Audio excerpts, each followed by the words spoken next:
तो जैसे उस टाइम 6 लोग कंट्रोल करते थे वैसे आज भी 6 लोग कंट्रोल कर रहे हैं। चक्रव्यूह को नरेंद्र मोदी जी, अमित शाह जी, मोहन भगवत जी, अजीत दोवल जी, अंबानी और अदानी जी कंट्रोल कर रहे हैं। प्लीज एक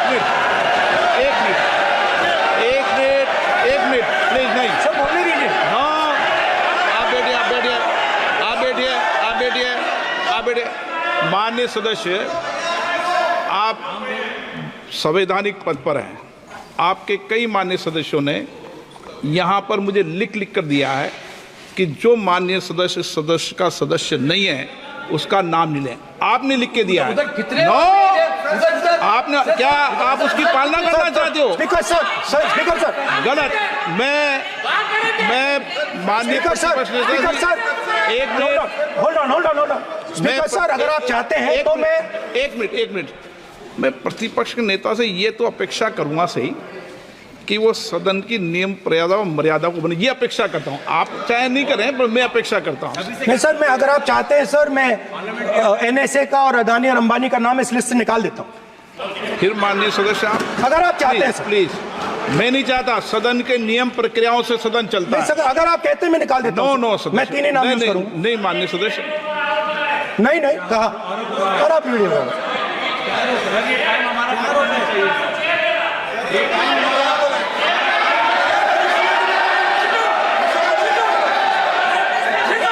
आप मत उठिए सब, प्लीज, या आप समझाइए। हाँ, आप Speaker sir, the Chakravyuh that has captured India has 3 forces behind it. First is the idea of monopoly capital, that 2 people should be allowed to own the entire Indian wealth. So one element of the Chakravyuh is coming from the concentration of financial power. The second element, sir, मैं budget को explain कर रहा हूं sir, मैं आ रहा हूं, वहीं आ रहा हूं sir. So one element is financial power. The second element is the institutions, the agencies, CBI, ED, Income Tax Department of this nation. And the third is the political executive. Speaker sir, these 3 together are at the heart of the Chakravyuh. And they have devastated this country. Speaker sir, my expectation was that this budget would weaken the power of this Chakravyuh. That this budget would help the farmers of this country, would help the youth of this country, would help the laborers, the small businesses of this country. But what I have seen is that this budget, the sole aim of this budget, iski jo niyat hai, it is to strengthen this framework, the framework of big business, monopoly business, the framework of a political monopoly that destroys the democratic structure, and finally the framework of what one can call the deep state or the agencies. And the result of this has been the first पहला काम इस चक्रव्यूह ने क्या किया, जो हिंदुस्तान को रोजगार देते हैं, स्मॉल एंड मीडियम बिजनेसेस हैं, जो करोड़ों युवाओं को रोजगार देते थे, उन पर इस चक्रव्यूह ने आक्रमण किया। कैसे किया? नोटबंदी, जीएसटी और टैक्स टेररिज्म। आप लोग आतंकवाद की बात करते हो, पूरे देश में अगर कोई भी व्यक्ति छोटा बिजनेस चलाता है तो रात को उसको फोन कॉल आता है इनकम टैक्स डिपार्टमेंट से, जीएसटी से, और टैक्स टेररिज्म का वो शिकार बनता है। इस टैक्स टेररिज्म को रोकने के लिए बजट में आपने कुछ नहीं किया है। तो टैक्स टेररिज्म के कारण और ये जो आपकी नीतियां हैं, जो आपने कोविड के समय बड़े बिजनेसेस की मदद की और जो स्मॉल एंड मीडियम बिजनेसेस थे उनको खत्म किया, उसके कारण आज हिंदुस्तान के युवाओं को रोजगार नहीं मिल सकता है। बिल्कुल एक युवा को रोजगार नहीं मिल सकता है। अब फाइनेंस मिनिस्टर बैठी हैं, अब युवाओं के लिए आपने क्या किया? बजट में आपने इंटर्नशिप प्रोग्राम की बात करी और यह शायद एक मजाक है, क्योंकि आपने कहा कि ये इंटर्नशिप प्रोग्राम सिर्फ हिंदुस्तान की 500 सबसे बड़ी कंपनियों में होगा और 99% जो हमारे युवा हैं उनको इस इंटर्नशिप प्रोग्राम से कुछ लेना देना नहीं, कोई फायदा नहीं होने वाला है। तो आपने पहले टांग तोड़ दी और उसके ऊपर आप बैंडेड लगाने की कोशिश कर रहे हैं। मेन मुद्दा आज युवाओं का एग्जाम पेपर लीक है। जहां भी हम जाते हैं, आपने बेरोजगारी का चक्रव्यूह बना दिया इनके लिए, और जहां भी हम जाते हैं वो कहते हैं देखिए बेरोजगारी है मगर पेपर लीक भी होता है। तो आपने एक साइड पेपर लीक चक्रव्यूह, दूसरी साइड बेरोजगारी चक्रव्यूह। पेपर लीक मैं आपको बताता हूं 10 साल में 70 बार हुआ है। अगर आप जानना चाहते हैं, अगर आप जानना चाहते हैं 10 साल में 70 बार हुआ है तो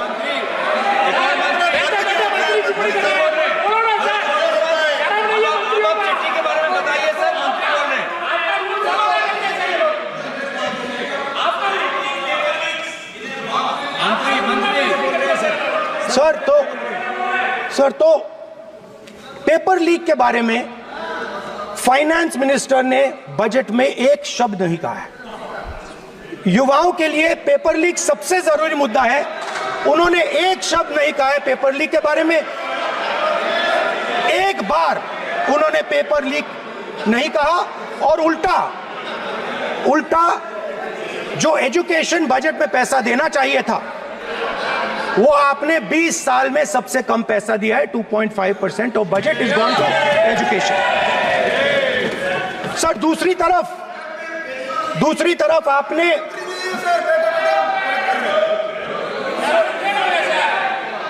आपकी नहीं मानते सर, ये रनिंग कमेंट्री कर रहे हैं लॉ मिनिस्टर नहीं है आपकी। सर दूसरी तरफ पहली बार सेना के जवानों को आपने अग्निवीर के चक्रव्यूह में फंसाया। सही बात। इस बजट में अग्निवीरों के पेंशन के लिए 1 रुपया नहीं है। आप अपने आप को देशभक्त कहते हो, मगर जब अग्निवीरों की मदद करने की बात आती है, जवानों को पैसा देने की बात आती है, तो बजट में आपको 1 रुपया नहीं दिखाई देता। उनकी पेंशन के लिए 1 रुपया आपने नहीं दिया। तो उनको आपने अग्निवीर के चक्रव्यूह में फंसाया। उसके बाद सर जो अन्नदाता हैं वो चक्रव्यूह से निकलने के लिए, आपके चक्रव्यूह से निकलने के लिए जो आपने बनाया 3 काले कानून, जमीन अधिग्रहण बिल को आपने कमजोर किया, उनको आप सही दाम नहीं देते हो। इस चक्रव्यूह से निकलने के लिए उन्होंने आपसे सिर्फ एक चीज मांगी है, 2 चीजें नहीं मांगी है, सिर्फ एक चीज मांगी है। उन्होंने कहा है कि हमें लीगल गारंटीड एमएसपी दे दो। आपने उनको बॉर्डर पे बंद कर दिया, रोक दिया, आज तक रोड बंद है। आप उनसे बात करने को तैयार नहीं है। वो यहां आए, मुझसे मिलने आए, आप उनको अंदर नहीं आने दे रहे थे। माननीय सदस्य, आप सदन में असत्य नहीं कहे। आप वो आप एक मिनट, हाँ चलिए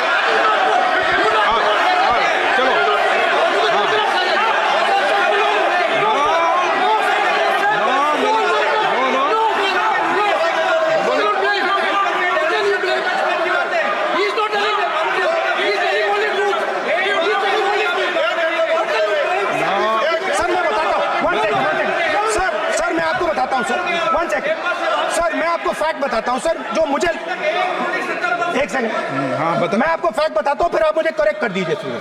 स्पीकर सर, फार्मर्स का डेलीगेशन नहीं सर, मैं आपको फैक्ट बताता हूं।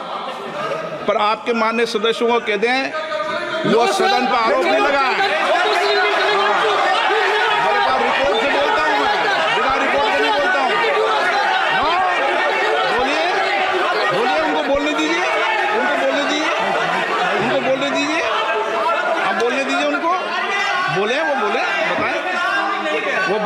सवाल आए मैं बताऊंगा। Speaker sir, 1 second. Speaker sir, मैं आपको बताता हूं जो मुझे मालूम है। स्पीकर सर, मैं आपको बताता हूं। बैठिए। स्पीकर सर, हुआ क्या, वहां पे सर मुझसे मिलने एक फार्मर का डेलीगेशन आया। मुझे बताया गया कि फार्मर के डेलीगेशन को अंदर नहीं आने देंगे। मैं उनसे मिलने जब गया तब उनको अंदर आने दिया गया था। सर ये फैक्ट है सर। अब पता नहीं कोई मिसकम्युनिकेशन हुआ, वो अलग बात है, बट फैक्ट ये है कि जब मैं मीडिया के साथ वहां गया तब दरवाजे पार्लियामेंट के, संसद के उनके लिए खुले, उससे पहले वो बंद थे। ठीक है। और ये आप उनसे भी पूछ लीजिए sir. Please please no please एक मिनट प्लीज। आपने विषय उठाया इसलिए मैं बोल रहा हूं। ऐसे तो सदन की व्यवस्थाओं पर सवाल नहीं उठाना चाहिए। किसको आने दें, 1 मिनट प्लीज बैठिए। किसको आने दें, किसको अलाउ नहीं करने दें, ये स्पीकर का जुडिक्शन होता है। नंबर 1, जब ये सूचना आई आप मिले, उनसे अंदर मिले, लेकिन उसमें एक सदन की मर्यादा का उल्लंघन हुआ कि कभी भी सदन में माननीय सदस्य के अलावा दूसरा कोई व्यक्ति बाइट नहीं दे सकता। और आपकी मौजूदगी में बाइट दी, ये क्लियर करना चाहता हूँ। सर ये टेक्निकलिटी है सर, ये मुझे मालूम नहीं थी। कोई बात नहीं। But sir please no. माननीय यहाँ पे हीरोइंस आके बाइट दे रही है सर। आप मत बोलिए, आपके नेता बोल रहे हैं। तो स्पीकर सर, जब महिला आरक्षण आया था तो ये आपको बेटे बेटे स्पीकर सर, हम करने का चाहते अधिकार थे- है। माननीय प्रतिपक्ष के नेता आपके बेटे बेटे सदस्य कमेंट्री कर रहे हैं, फिर वो कहते हैं कि लोग क्यों कमेंट्री कर स्पीकर रहे हैं। सर, हम चाहते थे, हमारा एक्सपेक्टेशन था कि जो अन्नदाता है, जो सरकार से सिर्फ एक चीज मांग रहा है, लीगल गारंटीड एमएसपी। हमें लगता था कि ये कोई बड़ा काम नहीं है सर, ये इतना बड़ा काम नहीं है। हमें लगता था कि अगर सरकार बजट में इसका प्रोविजन कर देती, अगर बजट में इसका प्रोविजन कर देती तो जो हमारे किसान हैं, जो चक्रव्यूह में, आपके चक्रव्यूह में फंसे हैं, वो निकल पाते। ये हमारी थिंकिंग थी। मगर आपने नहीं किया। तो मैं यहां इंडिया गठबंधन के तरफ से गारंटी देता हूं कि हम ये काम करके दिखा देंगे।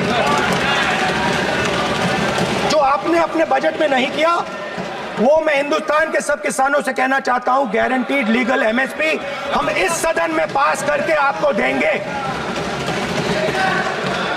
स्पीकर सर, जो मिडिल क्लास है सर, वो प्रधानमंत्री को, अच्छी बात बोलो,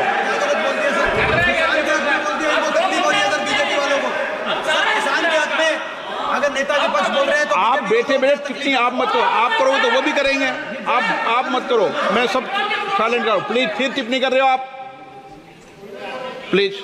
माननीय सर मिडिल क्लास जो है वो शायद इस बजट से पहले प्रधानमंत्री को सपोर्ट करता था। जब प्रधानमंत्री ने कोविड के समय उनसे थाली बजवाई थी तो उन्होंने दबाकर थाली बजाई, धड़ धड़ धड़ धड़ धड़, थाली बजा बजाई। हमें अजीब लगा, मगर प्रधानमंत्री ने मिडिल क्लास को ऑर्डर दिया तो मिडिल क्लास ने थाली बजाई। उसके बाद प्रधानमंत्री ने उसी मिडिल क्लास से कहा, मोबाइल फोन की लाइट जलाओ, और मोबाइल फोन की लाइट जली। मिडिल क्लास ने, पूरे हिंदुस्तान में मिडिल क्लास ने मोबाइल फोन की लाइट जला दी। अब इस बजट में आपने उसी मिडिल क्लास के एक छुरा पीठ में मारा, दूसरा छुरा छाती में, एक इधर मारा और एक इधर मारा। इंडेक्सेशन जो आपने कैंसिल की वो पीठ में छुरा था, और जो कैपिटल गेन्स टैक्स आपने बढ़ाया वो छाती में छुरा। आपने long term capital gains tax को 10% से 12.5% किया, यहां छाती मारी, यहां छुरी मारी, और शॉर्ट टर्म को 15 से 20% छुरी मारी।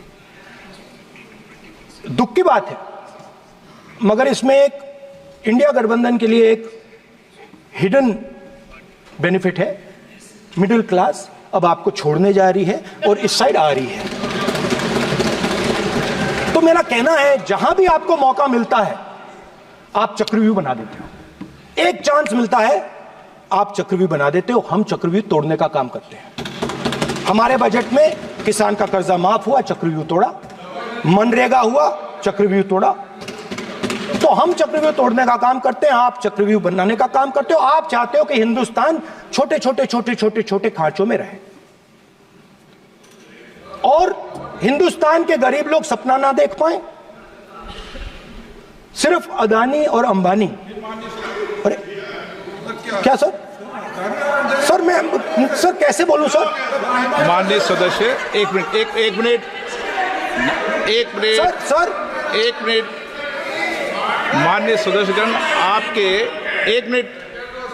आपके उपनेता मुझे लिखित में पत्र देके गए हैं कि कोई भी माननीय सदस्य जो इस सदन का सदस्य नहीं उसके बारे में टिप्पणी ना करें। लिखित में देखे गए, इसलिए आपको स्पीकर सर